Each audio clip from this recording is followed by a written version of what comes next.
Hello and welcome to our podcast on self-leadership and emotional resilience. Thank you for your time and interest in this learning journey. Well, the outbreak of COVID-19 has turned the world upside down. We are currently going through a period of an enormous health, economic and social crisis that we never dreamt of experiencing or even witnessing in our life. As we speak, about 3 billion people around the world are asked to stay home. Everything is put to the test. Before COVID-19, the magnitude of change boosted by globalization had never been experienced before. At the same time, only 10 to 15% of employees were considered engaged, and 50% of employees have left their jobs at least once to get away from their bosses. This lack of engagement results in poor quality, lost opportunities, and sometimes even failure of an entire organization. Interestingly, while the business world is constructed as a rational system, its practical functions are full of irrational behavior. This was the case before COVID-19 and has gained momentum and importance since. So, what must global leaders and decision makers of the next generation do to keep leadership responsible, both economically and emotionally? How do we develop tomorrow's leaders so that they can grow successful and responsible businesses? Anyone can become a leader, but it starts with self-leadership. We are delighted to have Rajesh Ramani with us today. Rajesh is a life transformation mentor and teacher. Rajesh, welcome. Thank you, Isabelle. It is a pleasure to launch our first podcast with Self-Leadership Days. Yes, it is indeed. Good, let's get started. Self-Leadership Days contains the term self-leadership. Self-leadership as a central topic. At first glance, this appears to be a new concept in the business world, but actually, it's not. But one step at a time. Let us first talk about the definition. Rajesh, what is self-leadership? Self-leadership, Isabelle, is the ability to know, understand ourselves, and from that understanding, build and manage our potentials, knowing our emotions, our beliefs, our behaviors, and our responses to life situations. When we know ourselves and when we take responsibility for our actions and our beliefs and our views and emotions, we are able to respond effectively and sensibly to the challenges that we face in life. See, in the business world, there's always been a focus on the external. That means resolving problems, finding solutions, managing people. But the education around business is also being focused so much more on understanding the know-how, the technology, the people management, finance, etc. What self-leadership brings is to know and understand the person who is using all these tools. So to give you a metaphor, it is like when you're wearing a specs or a glasses and then you look the whole world through your glasses. If the glasses are dirty or smudged, then the whole view in front of us is smudged. That is why self-leadership is important. To pay attention to our glasses and to know how to clean it, change it, and transform it. So to realize how we respond and perceive the world and how this perception actually affects in the way we understand the world and the way we respond to the world is self-awareness. But when we add self-awareness with our goals and vision and with an inclination towards action, then it becomes self-leadership. Mastering the inner world, the world of our emotions, views, beliefs, helps us to understand the external world better and hence respond to it very well. When we take it in a leadership sense, self-leadership is quite essential when it comes to corporate governance, when it comes to risk management, when it comes to addressing change. So I think, in both a personal life and also in a professional life, cultivating self-leadership is quite essential. Yes, it's true. In business, it makes us feel good when we can use a common language, especially if we sound rational. Corporate governance, risk management, change, all great and widely used but rationally anchored keywords. But what about the implementation? For example, who ultimately implements change or handles risks? Often we ignore the last mile, people. You mentioned it, Rajesh. Human beings are the center. It starts with the individual. From what we've just learned, what self-leadership means, we conclude that it's not a new concept, is it? Of course, it is not a new concept. I would say the importance of self-leadership has been understated in the business world and the way we understand business itself. See, transformation of one's perceptions and behavior and one's actions through an intense introspection of oneself has been a very old concept. It's just that we need to apply this in the right areas for us to become more and more successful in whatever we endeavor in life. And also, most of us are focused, as I said earlier, on the outer world and trying to fix and understand the outer world. But the outer world is seen through our inner world. So it is essential that we understand our inner world and also the outer world, and we act accordingly. So it seems that we are predominantly focused on one side of the equation, fixing the outer world, as you just said. Many of us are fixers. Give me a problem, I'll find the solution. But let's be honest, we are not used to look inward. And when we do so, it's not comfortable, at least in the beginning. Why do we have such a, let's say, a strange relationship with our inner world? Self-observation has not been taught to us.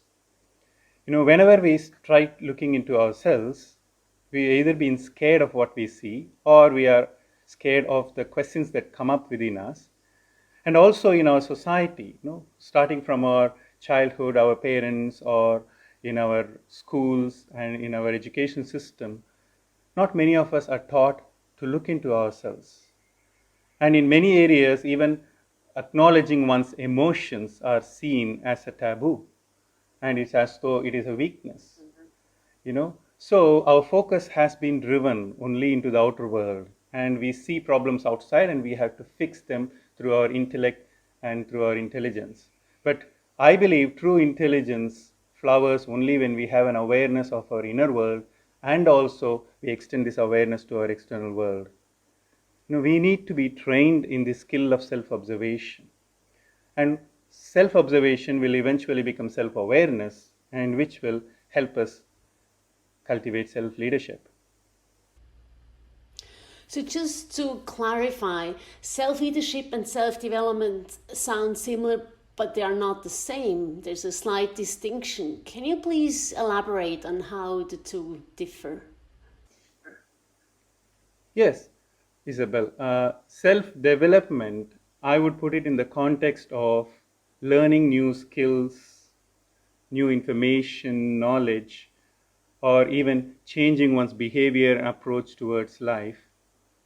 But when it comes to self-leadership, it is much more deeper and profound in the sense that we focus on knowing oneself and taking responsibility for what we are and how we function in the world and what propels us from within, our emotions and our belief systems.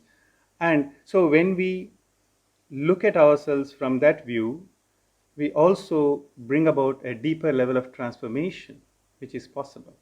So it is not just acquiring information and knowledge, but it is a deeper level transformation through the process of self-awareness. Self-leadership, one might think that self-leadership is applicable only to people in top management position. But the good news is no, not only. Rajesh, why is this concept beneficial to employees at all levels? And furthermore, why is it not only important for individuals, but for organization as a whole? Yeah, it is true. It is applicable to people at all levels, in all areas of life. And it is an universal concept that we all need to understand and master.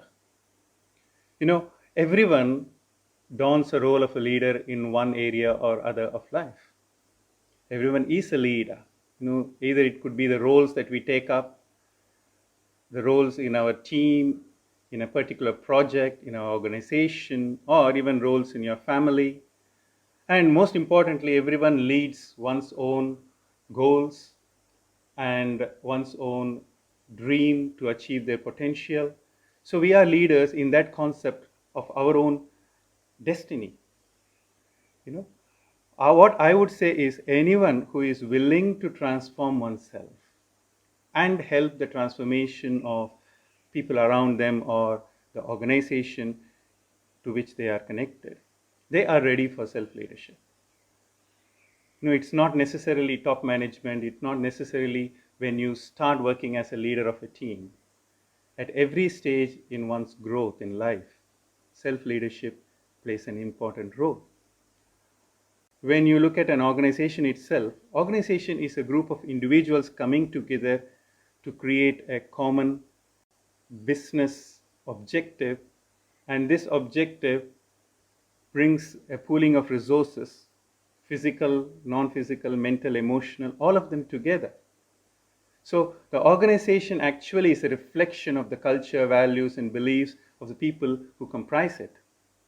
So self-leadership for an organization is a collective thinking and collective self-observation of how the organization functions, what is its purpose, what are our goals, how do we respond to challenges, how do we understand change, how do we respond to the problems within us as a group. So self-leadership actually, if it is practiced in an organization, creates an atmosphere of self-awareness and an atmosphere and a courage for self-inquiry, and as we discussed earlier, self-management itself. Yeah, makes sense. We've just discussed how self-leadership enormously benefits the work life, and you already shed light a bit on my next question. In what way does it benefit the personal life as well? See, we cannot separate the personal life from our work life. They are all intermingled and interconnected. So the individual's levels of fulfillment, happiness, and then the quality of our mental and emotional life is important for our performance at the work level. So, and this quality of life improves when we really focus on what are our needs and expectations in our personal life as well. When we speak our personal life, it is in connection with our relationships, the relationships that we create, that form, we being at the core of it. And we identify ourselves only as relationships with somebody or something. When we focus on fulfilling these needs and expectations, our needs and also the needs of people around us, this determines a sense of purpose, brings happiness, and then necessarily improves the quality of our life. And it will reflect in the way we pursue our goals towards success. Yes, who wouldn't want to have a high level of mental and emotional quality in one's life, right? But let's look at reality. For example, at the dynamic in business. Most managers, and I'm intentionally using the term manager, most managers are super busy, rushing from one meeting to the next, troubleshooting issues as they come up, making sure that targets are met and that productivity is on track. There's no time, supposedly, to check in with oneself. How much time and effort does self-leadership demand? See, time depends on what we prioritize in life. When we prioritize self-leadership as an essential habit in our life, which actually makes or breaks our success and our fulfillment, then we will find time. We always find time for things that we love, that we really like, that really gives us a particular benefit. So I think, self-leadership is just a new habit to be cultivated. And initially, yes, it requires time, effort, and practice. But slowly, it becomes automatic.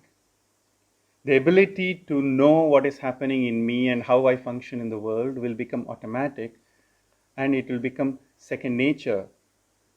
The excuse that I'm too busy working that I cannot focus on these aspects is not a good excuse. It doesn't work. It is like saying, going back to our earlier example, it is like saying I'm too busy to clean my glasses and I would rather continue to look at the world with the same dirty glasses.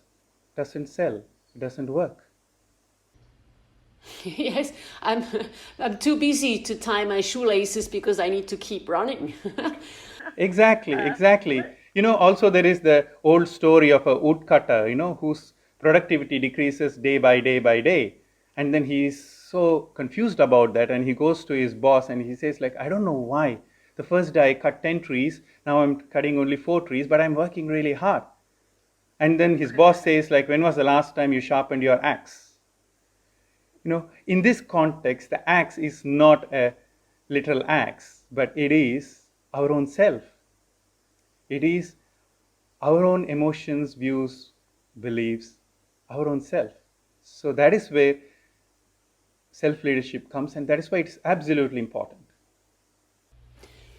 So then, what are likely consequences if someone keeps looking at the world with, to use your example, with smudged glasses, or keep running with open shoelaces?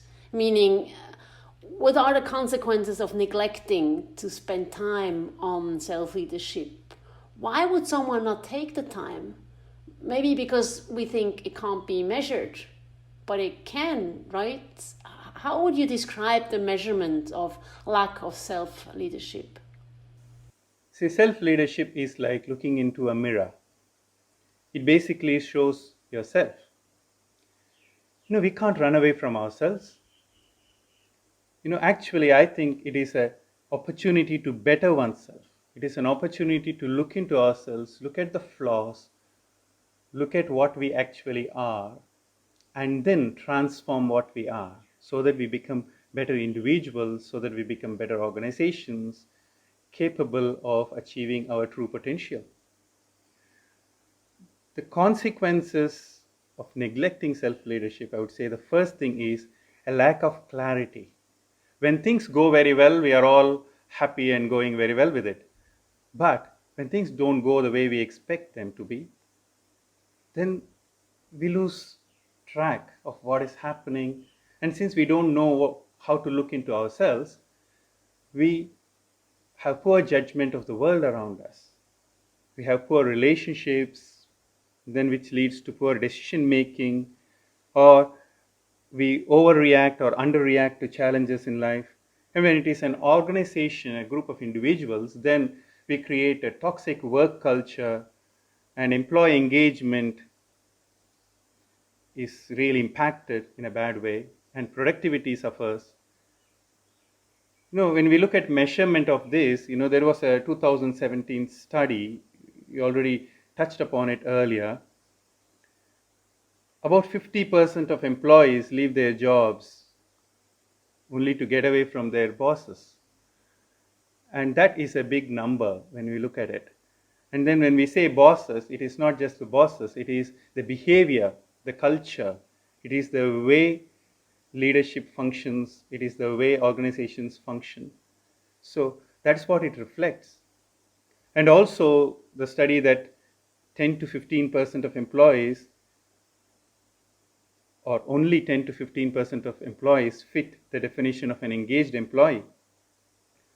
And that's a huge loss in terms of productivity, in terms of focus. And monetarily, if you look at it, the potential losses in productivity they have concluded could be around more than 7 trillion US dollars.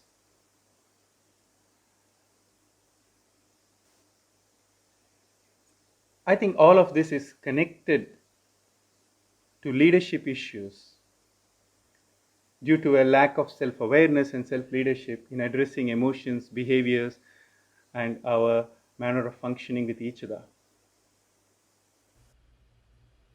Yeah, this statistic is alarming. And even if the percentage of engagement was, let's say, 30%, it just wouldn't be enough. Learning about and overcoming leadership issues, such as the ones you just mentioned, starts with self-leadership. But let's dive a bit deeper and talk about the key components of self-leadership, emotional resilience. The upcoming Self-Leadership Days conference in October puts a focus on building emotional resilience. Almost ironically, this was the core topic of the March conference that we needed to postpone. Ironically, because emotional resilience is vital to navigate the current crisis. But before we move on to why it's so critical, let's start with its definition. What is emotional resilience? Practicing self-leadership automatically strengthens our emotional resilience because one cannot exist without the other. When we practice self-awareness and through that self-leadership, automatically there is an inner strength that we gain. And then we have a better clarity about ourselves and also the external challenges that we face. And emotional resilience is the way we respond to challenges that we face in life, and particularly emotional challenges. I would also say it is the ability to bounce back from a negative experience. How fast can we bounce back? And also bouncing back by keeping our form and being in this calm, collected place. Is it possible for us to do that?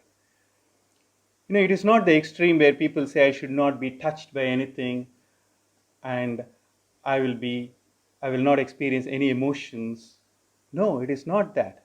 It is the ability to allow the emotions to flow through you and learn from it and then get clarity at the end of the exercise. That clarity will lead to a productive action. So emotional resilience eventually will end in right action or productive action. It is also about not being caught up in the past. Emotional resilience gives us the courage to look at the present situation and act on it. And it is basically to build one's courage, the vulnerability, and the trust within us. We all have a tendency, to get carried away. We get carried away by our emotions, be it excitement, be it fear, be it hurts. We either try to be too positive or we get stuck in too much of worrying. We either are caught up in denial or we blow up things into bigger issues than they are. Emotional resilience brings a sense of balance, the ability to see the issue as it is and respond to it. In a work context, resilience manifests as the adaptability to change. Whether it is a change internally within us or a change of situations and the challenges that we face outside. Whether a change was expected or it is unexpected. And it also gives us a strength to see a wider perspective. Whenever we are challenged by life, by design, we would shrink and have a smaller perspective based on survival. The survival mechanism kicks in. But this practice of self-leadership and emotional resilience actually helps us to keep ourselves open and look at a bigger picture and function from that. In an interpersonal relationship context, it also helps us not only to address everything from a logical perspective, but also combine an emotional perspective. So then our solutions become more rounded and more appropriate to the existing situation.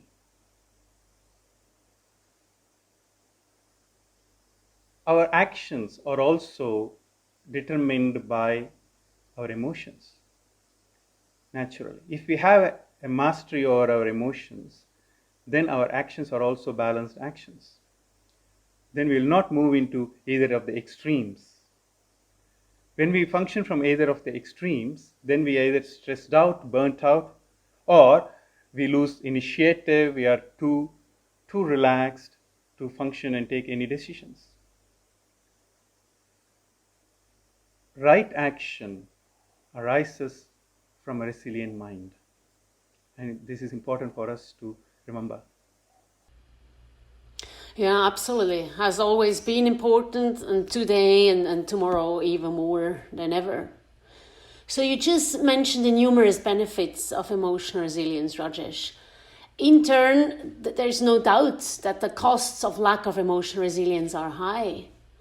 Let us sit with this for a moment. Please fill our audience in on why it is costly to turn a blind eye on developing emotional resilience. When there is no emotional resilience, we are too brittle. Our responses come from a superficial place. Then we either get stuck in action when action is needed. We get frozen. When change is needed, we will not be able to change quickly. Or we may get stuck in the opposite, which is hasty decisions and actions, trying to change everything at the same time and being impulsive around it. Both of these are manifestations of a lack of mental and emotional resilience. The next thing is a lack of choices. Since we are unaware of our emotions, we repeat our responses. We do the same thing for every challenge that we face, and we expect, as we say, a different outcome. And slowly, over a period of time, as we repeat ourselves, we forget new choices. We cannot think out of the box because we don't have any emotional freedom to do that. A balanced, unhurried reflection, understanding, and action will be absent if we do not practice emotional resilience. Agree. Yeah, don't we all want to seize the present situation with greater clarity and flexibility? But this sounds especially difficult in the current time of increased uncertainty. So we have been going through an unprecedented health and economic crisis in the past few weeks and even months across the globe. COVID-19 has turned our world upside down. Nobody was prepared. How would the cultivation of emotional resilience have helped us better navigate through this crisis, both as individuals and as organizations? And why is it not too late to start practicing, start building muscles? True. If we had practiced emotional resilience and self-leadership, we could have weathered this storm much better. It will help us in three important aspects. The first is the ability to let go. In times of crisis, the old rules and the old views do not apply anymore. So that means we should be agile enough in our mindset, agile enough in our emotional state to move past those old views, ideas, and look at the present denominators, to the present resources that we have in our hand, and how to find suitable actions. The second thing is mastering one's emotions. Emotions are more powerful than we believe them to be. Emotions create our moods, emotions affect our thinking process, it affects the choices that we have in front of us, it also affects the way we look at ourselves and the world. So, not being stuck in our emotions will really help us to flow forward in our thinking process as well. So, mastering emotions or emotional resilience helps us to be calm and collected in this time of crisis. The third and most important is the ability to regroup, to come together and to act as a collective when it is actually essential to do so. And this doesn't come one day out of the blue. It comes with practice. For example, the emergency drills that we practice in a factory or in an aircraft, this practice actually helps us to work together in moments of crisis and to function together and work towards a common goal. So similarly, emotional resilience is a practice that we cultivate. It doesn't happen in one day. The questions we have to ask ourselves is, when we had past challenges, how did we respond together? Have we created resilient individuals, a resilient team, and a resilient organization? The presence or absence of emotional resilience will reflect in an organization's culture and values in times of crisis.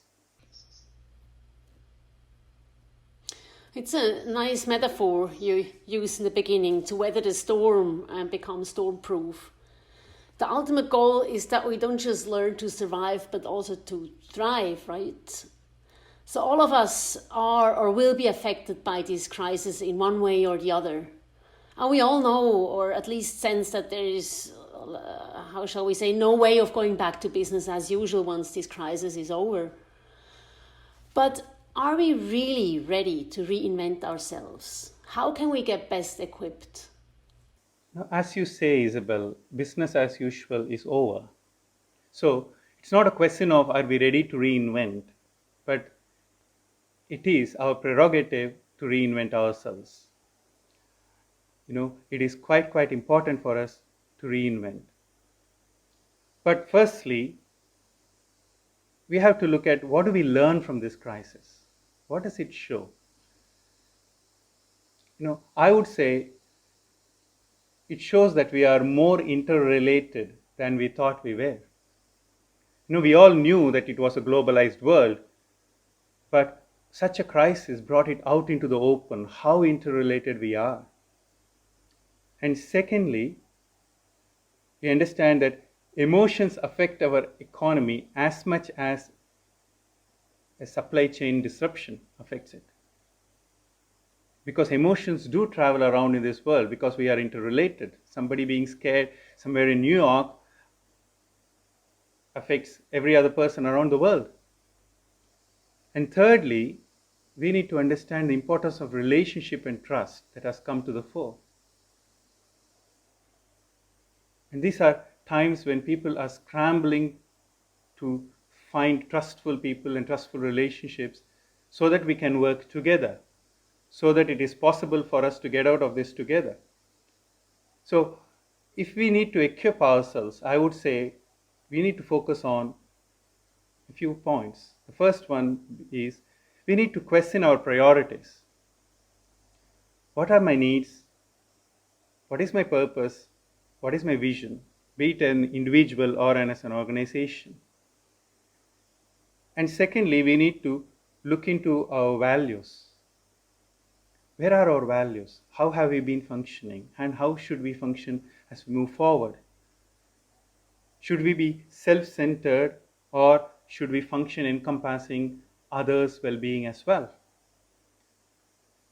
Only when we function with others' well-being in our mind as well, when a moment of crisis arises, there will be someone else to respond to our troubles, and we can actually work together.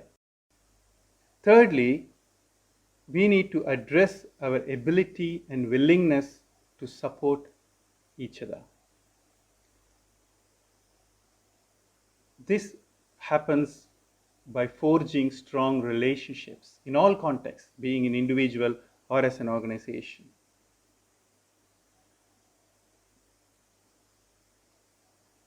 See, we live in a world of globalized economy, a globalized workforce, and even a globalized emotional response. we either survive together or we succumb together. So that is why, if we need to overcome these challenges, this present challenge, we need to get there together, and we need to get there in a responsible way. Yeah, which ties back to the question we raised initially: how do we best develop and equip the next generation leaders? Though this will require a somewhat slightly different skill set.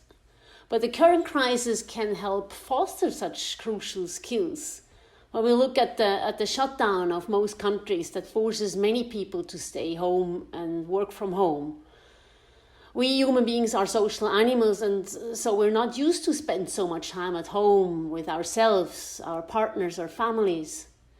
How can self-leadership and emotional resilience help not just survive the quarantine, but teach important lessons for life, both professionally and personally? Yes, this is a crisis, and this is also an opportunity. Crisis and opportunity are two sides of the same coin. And this is the best opportunity for us to learn and move forward.